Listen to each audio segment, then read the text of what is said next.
Fala pessoal, encerrando aqui nossa frente 3 da apostila 2 de matemática com o módulo 18. Seguindo a nossa sequência de estudo da geometria analítica, a gente vai falar sobre alinhamento de 3 pontos e de alguma coisa a respeito das curvas, principalmente em relação aos pontos de intersecção das curvas com os eixos coordenados e ponto de intersecção entre curvas, ok? A gente precisa de um pré-requisito aqui importantíssimo, que é a questão da resolução do determinante 3x3 pela regra de Sarry, que a gente já estudou lá no segundo ano, quando a gente falou sobre matrizes, né, determinante de matriz quadrada de ordem 3.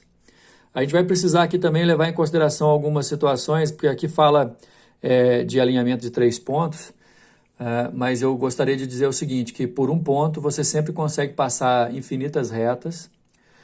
2 pontos você sempre vai conseguir ligar com uma única reta, né? 2 pontos sempre estão alinhados, mas 3 pontos nem sempre estão alinhados. Então, eles podem estar alinhados ou também podem estar desalinhados, que nesse segundo caso, desalinhados, eles vão formar um triângulo. Então, sendo os pontos distintos A, B e C, e quando a gente está estudando geometria analítica, o ano passado a gente se acostumou com isso, é bom a gente ir se acostumando de novo esse ano, que quando você tem pontos, na verdade você não vai ter o desenhinho do ponto, né? Se você quiser desenhar o plano cartesiano, localizar os pontos e tudo mais, sim, beleza.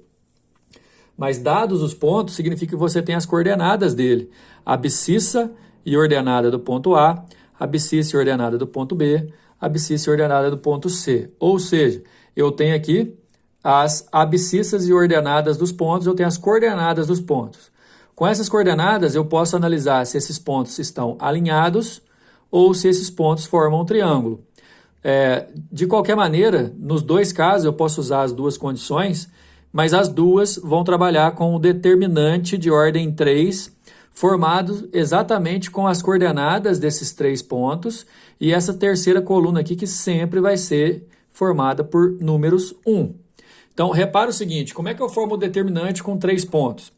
Eu vou ter uma coluna com os x de cada ponto, a segunda coluna com os y de cada ponto e a terceira coluna sempre 1. Ou seja, aqui não tem muito segredo, você vai formar as colunas com a própria ordem que as coordenadas se apresentam, x e y nessa ordem de cada ponto e 1.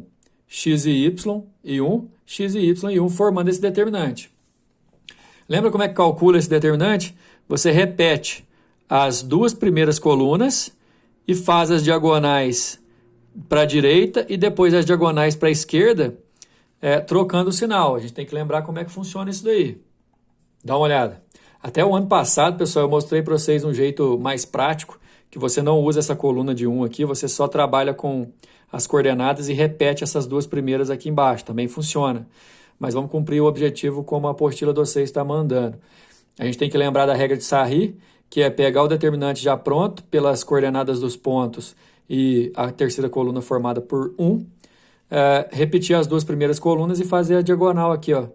Essa diagonal, essa diagonal, essa diagonal. São 3 para a direita e 3 para a esquerda, sendo que para a esquerda você vai subtrair, né? Você vai trocar o sinal. Aí é o seguinte, você vai achar o valor desse determinante ou você vai achar uma expressão relativa a esse determinante. Se o valor for 0, significa que esses 3 pontos estão alinhados, são colineares. Se esse valor não for 0, significa que esses 3 pontos não estão alinhados e, portanto, formam um triângulo.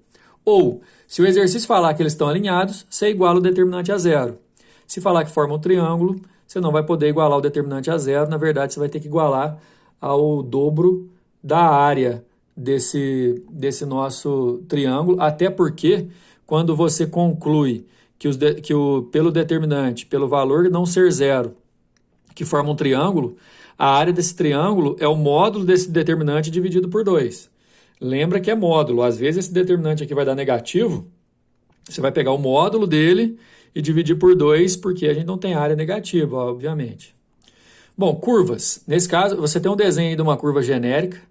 A curva que passa pelo ponto P, ela tem 2 pontos de intersecção aqui, né? Um ponto de intersecção que a gente chama de intercepto no eixo Y, outro intercepto no eixo X. E assim, falar que o ponto pertence à curva significa duas coisas primordialmente falando. Primeiro, que a curva é uma função das coordenadas dos pontos que pertencem a ela. Segundo, que cada ponto que pertence à curva pode ser considerado solução da equação daquela curva quando você iguala ela a zero. Ou seja, se você tem a lei de definição que descreve o comportamento dessa curva, saber se o ponto pertence ou não àquela curva significa você pegar as coordenadas do ponto, substituir no x e no y daquela curva e ver se aquele x e aquele y torna aquela expressão verdadeira. Todos os pontos da curva S satisfazem a equação e todas as soluções da equação representam pontos da curva S. Só que, na verdade, pessoal, a gente vai estudar as principais curvas na nossa geometria analítica, como a gente fez no ano passado, as retas com suas equações de primeiro grau e as circunferências com suas equações de segundo grau em função de x e y. Agora, antes da gente ir diretamente aos exercícios, a gente tem que falar de duas coisas. Interceptos entre a reta, ou a curva, melhor dizendo, e os eixos.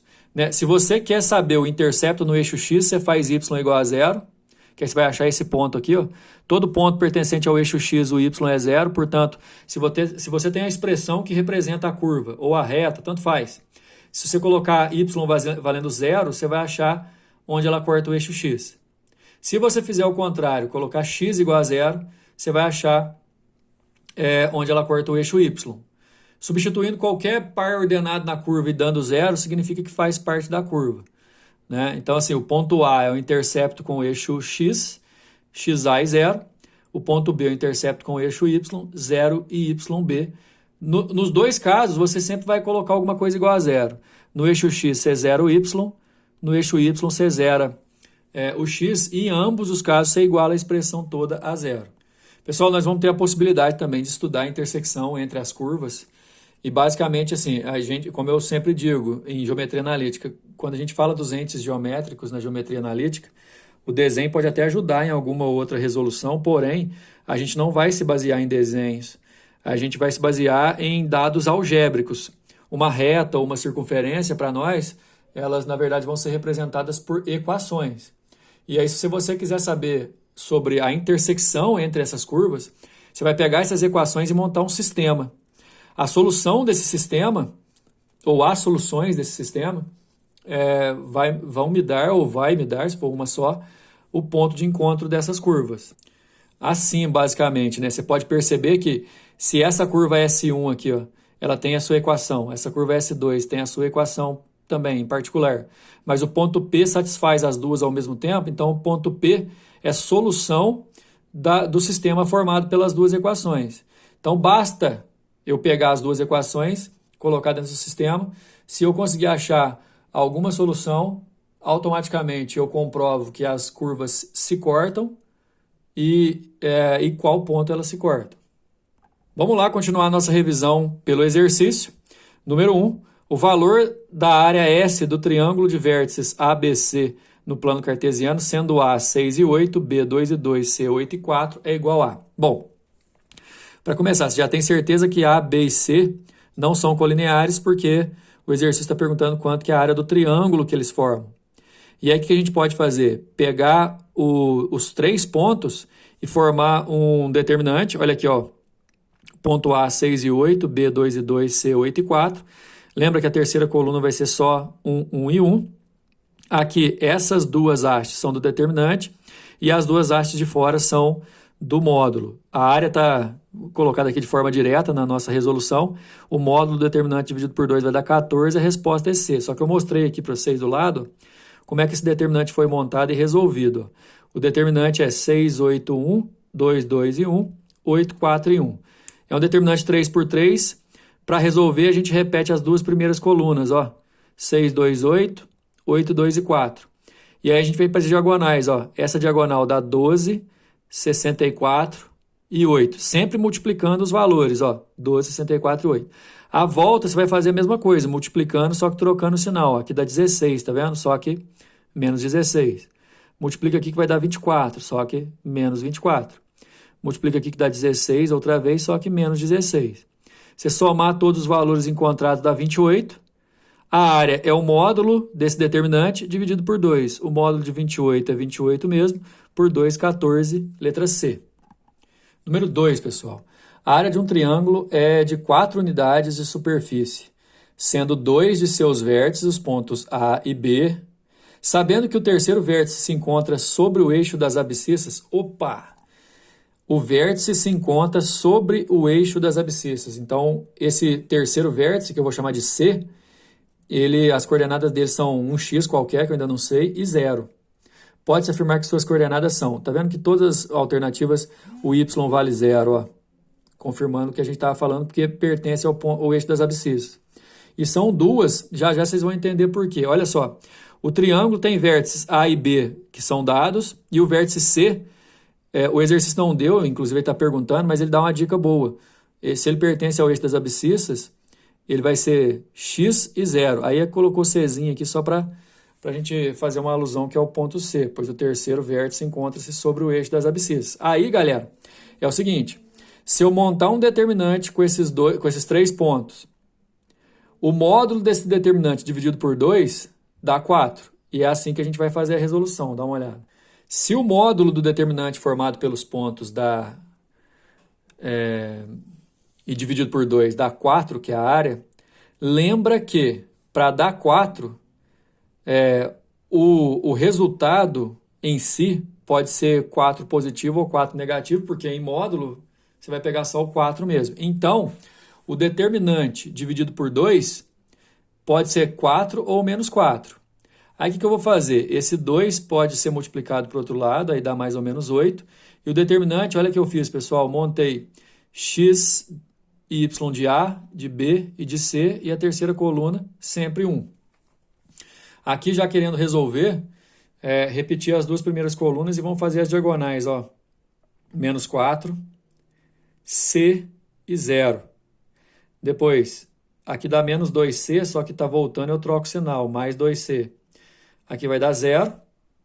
Aqui vai dar 3, eu troco o sinal, menos 3. E isso aqui é o módulo do determinante, que tem que dar 8, por isso que é mais ou menos 8.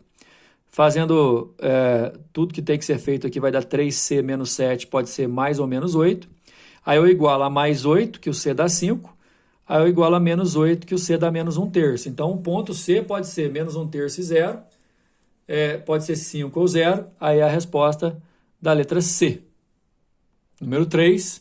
Considere a elaboração pelo Centro de Inteligência da Polícia Militar de um planejamento estratégico para a deflagração de uma operação policial ostensiva em uma região R com alta incidência de tráfico de drogas. A questão tem como referência essa proposição.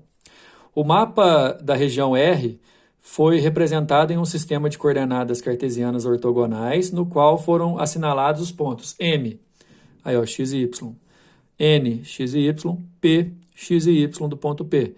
Repare que a gente não tem a abscissa do ponto P, que são colineares. Opa, vamos destacar isso aqui. Pessoal, se são colineares, significa que o determinante formado por eles dá 0, né? E correspondem a alvos estratégicos. A distância entre os pontos N e P na referida representação é, em unidades de comprimento, igual a... Bom, vamos, assim, o ponto principal da questão é que eu tenho que calcular a distância do ponto N, de coordenadas 7 e 8, até o ponto P de coordenadas x e 3. Aquela fórmula que a gente viu na aula passada da raiz quadrada, né, de xn menos xp tudo ao quadrado e tal, é o que vai ajudar a gente a calcular o valor dessa distância. Só que primeiro eu preciso da coordenada que está faltando aqui do ponto P. E o fato deles serem colineares vai me ajudar muito, porque se eu montar o determinante de M, N e P, eles são colineares, então tem que dar 0. E aí, ó, esse determinante aqui é M, x, o ponto P, ó, xy, ponto N, xy, ponto M, xy. Sempre 1 aqui, não importa a ordem que você coloca, desde que você coloca uma coluna X, coluna Y e 1. Aqui já está falando que o X vai dar 2, mas olha por que dá 2, ó. Você vai pegar o determinante formado e repetir as duas primeiras colunas. 8x menos 9 menos 14, tá aqui, ó. Sempre multiplicando os valores da diagonal. Aqui vai dar menos 24, só que como está voltando é mais 24. Aqui dá menos 2x, está voltando mais 2x, vamos colocar aqui. Não estava aparecendo. E aí aqui vai dar 21 menos 21, porque está voltando. Se juntar tudo, dá 10x menos 20 igual a 0, resolvendo x igual a 2. O ponto P, portanto, é 2 e 3. Com as coordenadas do ponto N e as coordenadas do ponto P, eu posso usar aquela fórmula da distância para achar a distância entre N e P. Xn menos xp tudo ao quadrado, mais yn menos yp tudo ao quadrado dentro da raiz. Aqui vai dar 25 e aqui vai dar 16. Não, como é que é? Não, aqui vai dar 25 e aqui vai dar 25 também. Então vai dar raiz de 50, que racionalizada dá 5 raiz de 2, letra A. Número 4. No início de cada mês, um posto recebe uma entrega de combustível para suprir a sua necessidade mensal. O nível de combustível estocado N varia de acordo com o tempo T medido em dias decorridos desde a entrega. Considere que para o último mês de abril foram entregues 5.000 litros de combustível. Se o nível NT pode ser representado por um modelo linear, isso aqui está falando que pode ser uma função do primeiro grau, né, uma reta, e o combustível acabou ao final do dia 28 daquele mês, então o estoque ao final do 21º dia era. Então é o seguinte, pessoal, se é um modelo linear, pode ser uma reta. E 2 pontos a gente já tem do gráfico. Se eu colocar aqui ó, o número de litros em função dos dias, quando o dia foi 0, ou seja, no dia que chegou, tinha 5.000 litros. Aí me dá esse ponto A aqui, onde o x dele, que é o dia, é 0, e o y dele, que é o número de litros, 5.000. E aí está falando que no 28º dia, no dia 28, zerou. Então, é onde corta o eixo x, que no meu caso são os dias, no dia 28 tinha 0. E aí ele quer saber, no dia 21, quantos litros que tinha. Nesse ponto B, o x dele, que representa os dias, vale 21, e os litros que ainda tinham é o ponto B, que é o y valendo B, que representa o y desse ponto B aqui. O detalhe é que como os três pertencem à mesma reta, porque é um modelo linear, o determinante formado por A, B e C tem que dar 0.